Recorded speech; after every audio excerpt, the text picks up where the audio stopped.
Euh, Bonjour chers frères et sœurs, je vous salue vous qui aimez l'histoire. Cette vidéo, j'espère qu'elle sera brève. Cela concerne le refus obstiné des peuples akans de l'endogamie. Les peuples akans détestent l'endogamie. L'endogamie, c'est le fait de se marier entre parents proches. Est-ce parce qu'ils ont vécu des expériences qui leur ont fait voir que pratiquer l'endogamie crée des personnes, enfin, fait naître des personnes qui ont des handicaps, qui sont déficients, soit mentalement, soit psychologiquement, soit physiquement. Ça, je ne le sais pas. Ça, je ne saurais le dire. Puisque ce qui est sûr, l'humanité descend des premiers hominidés, qui étaient d'abord un couple d'hommes et de femmes. Mais c'était dans la vallée du Nil et de l'Omo, dans la Rift Valley. Vous voyez. Donc, sans doute que les premiers hominidés ont eu à pratiquer peut-être l'endogamie. Mais les peuples akans en général disent que il y a 7 familles, 7 matriclans, c'est-à-dire des familles en ligne maternelle, par la lignée de la femme, qui se sont formées dans le lieu de la création, c'est-à-dire la vallée du Nil de l'Omo, la région des Grands Lacs, Éthiopie, et choses comme on appelle ça, Kenya, Ouganda, Tanzanie, Éthiopie, sud de l'Égypte, le Soudan, etc. Cette zone-là. Et les traditions des peuples akans. Alors sachez que le peuple akan le plus connu, c'est le peuple Ashanti. Voilà. Ils ont commencé à quitter le lieu de la création. Le lieu de la création, les Nzema, c'est-à-dire le peuple akan qui est à la fois au sud-est, l'extrême sud-est de la République actuelle de Côte d'Ivoire et l'extrême sud-ouest de la République actuelle du Ghana. Les Nzema disent que ces familles-là ont commencé à quitter Abolié les unes après les autres. Les unes après les autres. D'abord, ils disent que ce furent le matriclan qui a pour symbole le chien et le feu. Par là, on peut voir les chasseurs-cueilleurs. Les chasseurs-cueilleurs. Qu'en langue tue, on appelle Aduana, mais que les Nzema appellent Ndouafo. C'est-à-dire ce symbole-là. Ce matriclan qui a pour symbole le feu et le chien. Aduana, ça veut dire d'ailleurs le clan du chien. C'est-à-dire, c'est la famille qui a pour symbole le chien. Il faut comprendre ça comme ça. C'est ce qu'il faut comprendre. Moi aussi, qui a pour symbole le feu. Et que le clan qui a suivi, c'est le clan Ezohile, que les locuteurs du cul appellent Nsona ou bien Asona, qui lui a pour symbole l'eau, le riz, le chat, la corneille, le corbeau, etc. Et même chez certains groupes, la panthère, comme par exemple chez les Atimabois, la panthère, parce que de toute façon, le chat et la panthère, ce sont des félins. Donc, et c'est ainsi que progressivement, les 7 clans-là, les 7 matriclans, ont quitté le lieu de la création pour peupler toute la terre. Je dis bien toute la terre. Donc, ils ont une vision universaliste de l'humanité, ce qui est tout à fait juste et qui correspond bien à ce que dit la paléontologie. Ils ont une vision universaliste de l'humanité. Mais ils insistent sur le fait que il ne faut pas se marier entre parents proches. L'endogamie, ils appellent cela propre. Propre, c'est-à-dire que c'est ce qui n'est pas consistant. Propre. C'est ce qui n'est pas consistant. Ce qui est un peu comme une vacuité. Ce qui est sans consistance. Vous voyez. C'est comme ça qu'ils appellent l'endogamie. Donc c'est cela. D'ailleurs, même dans les traditions zima, il est dit qu'anciennement, ceux qui sont de même matriclan, même quand ils n'appartiennent pas à un même groupe ethnique, ils n'avaient pas le droit de se marier. Je vais prendre des exemples pour que vous compreniez. Par exemple, le clan qui a pour symbole le feu et le chien, que les Ashanti et autres appellent Aduana Abradé. Un Ashanti de clan Aduana Abradé ne pouvait pas épouser une femme Nzma de clan Douafo, parce que c'est le même matriclan. Vous voyez, c'est cela. Et ne pouvait pas épouser une femme Haché de clan Beu, parce que c'est le même matriclan. Vous voyez. Ne pouvait pas épouser une femme Abouré de clan Asokopoué, parce que c'est comme ça que les Abourés appellent ce matriclan. Ils l'appellent Asokopoué, ou bien ils l'appellent aussi Oboumi-Ive. Vous voyez. Donc dans l'espace à Akan, c'était ainsi. On demande à quel matriclan tu appartiens, quel est le symbole de ton matriclan, et tout à fait immédiatement on identifie le matriclan auquel tu appartiens. Alors on dit non, vous ne pouvez pas vous marier parce que vous êtes parents. Vous voyez. Alors que l'un est Ashanti, l'homme est Ashanti, la femme est Nzema, ou bien l'homme est Ashanti, la femme est Abouré, etc. Ou bien l'homme est Fanti, la femme est Haché. On dit non, vous ne pouvez pas vous marier parce que vous êtes de même matriclan. C'était comme ça. C'est ce que disent notamment les traditions Zima. Anciennement, c'était comme ça. Vous êtes de même matriclan, vous ne pouvez pas vous marier. Oui. Mais, avec la multiplication des familles, avec l'accroissement de la démographie, bon, même ceux qui sont de même matriclan, mais qui ne sont pas des proches parents qui héritent l'un de l'autre, bon, on permettait le mariage. À ce moment-là, on permettait. Parce que là, il se disait que, bon, les brassages se sont faits assez et qu'il n'y a pas de risque du propre, c'est-à-dire donner naissance à des enfants qui sont handicapés à cause de la consanguinité, à cause de la proximité parentale.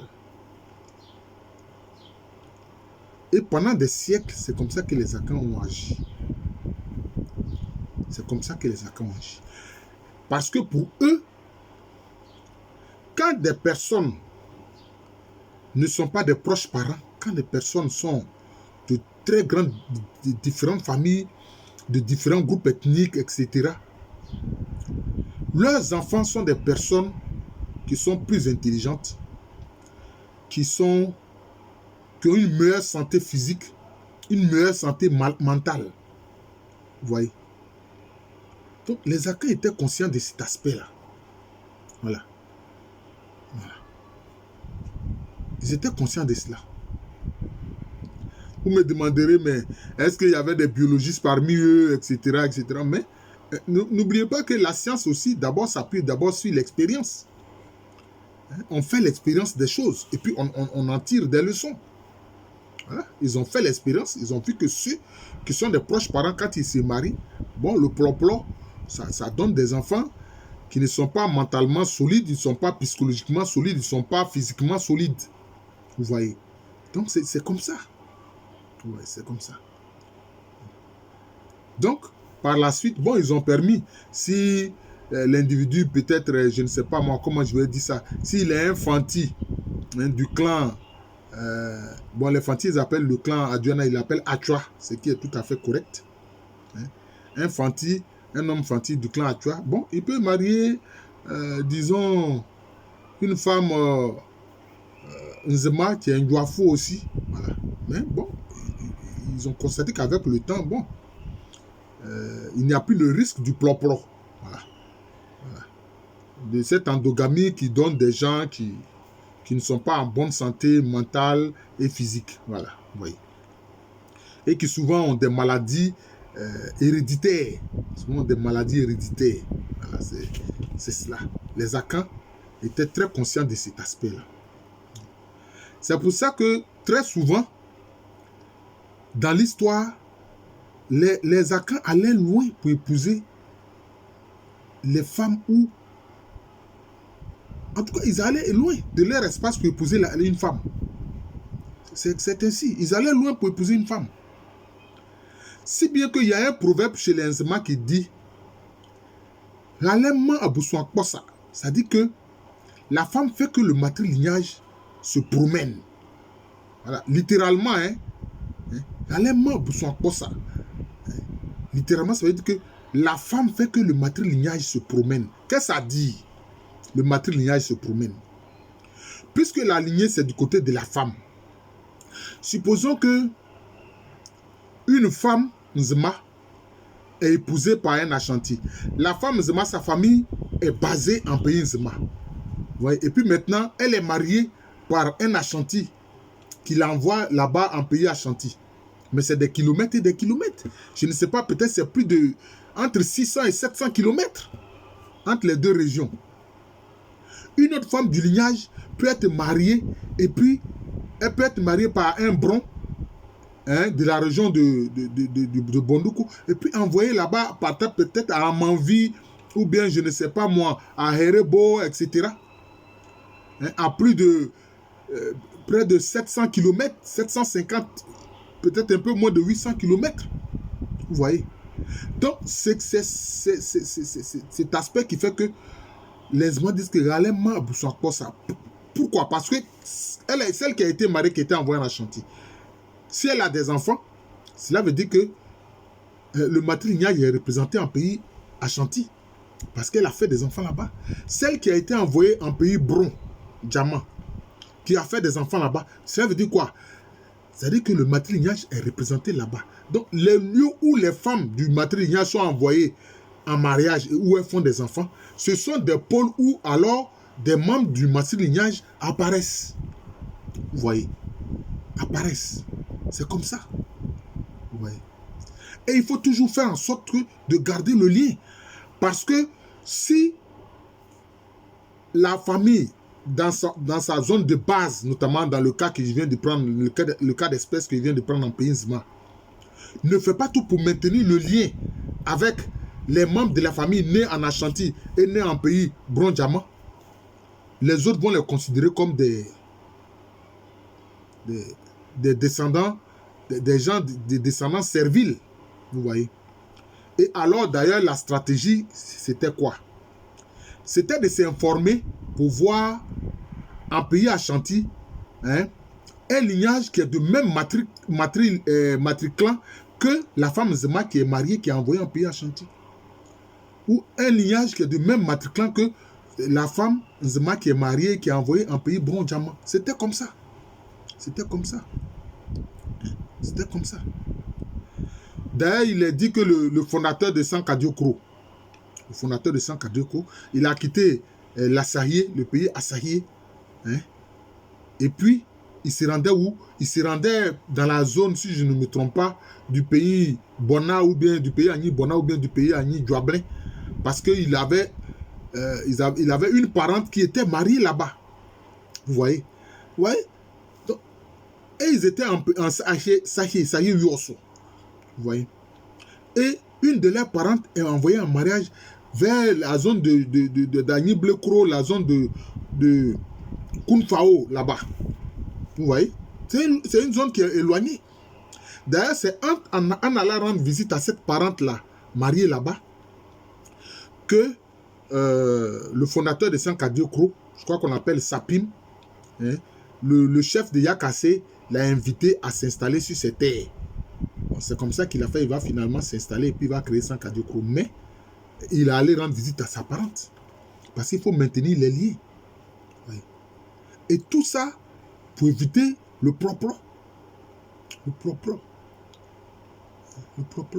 Si bien que il y a beaucoup de lignages dans l'espace Akan, beaucoup de matrilignages qui sont intégrés à différents royaumes, pour ne pas dire à différents groupes ethniques.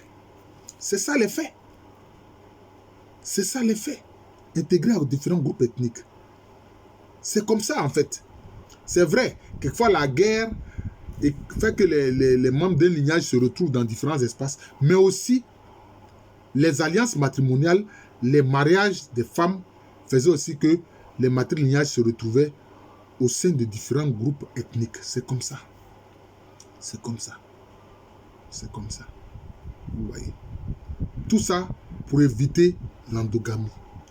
Parce qu'ils estiment que l'endogamie n'est pas une bonne chose. L'endogamie donne des enfants qui ne sont pas en bonne santé et qui souvent traînent des maladies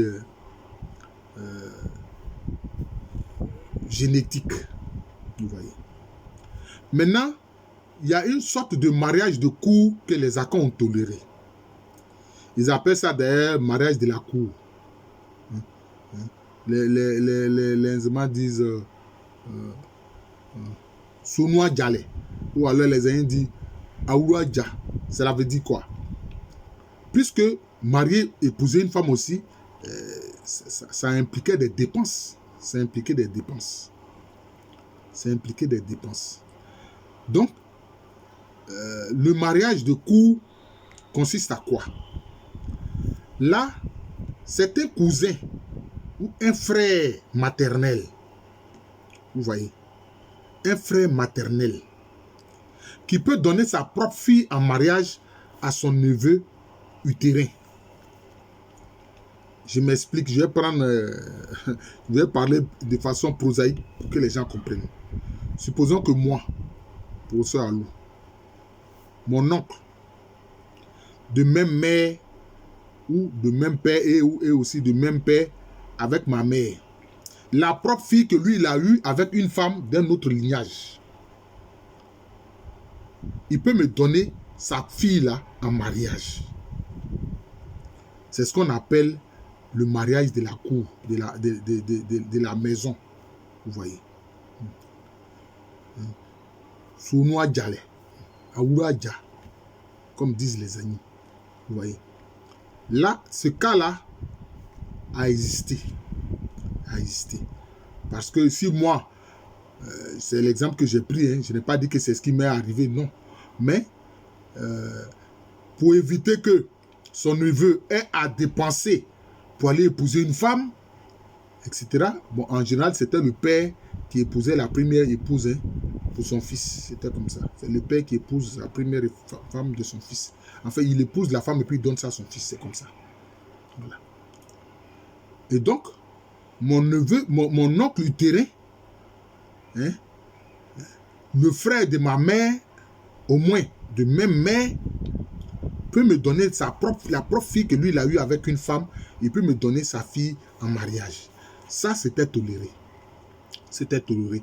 Parce que les Akans estimaient que le plot, disons, était moins risqué. Pourquoi?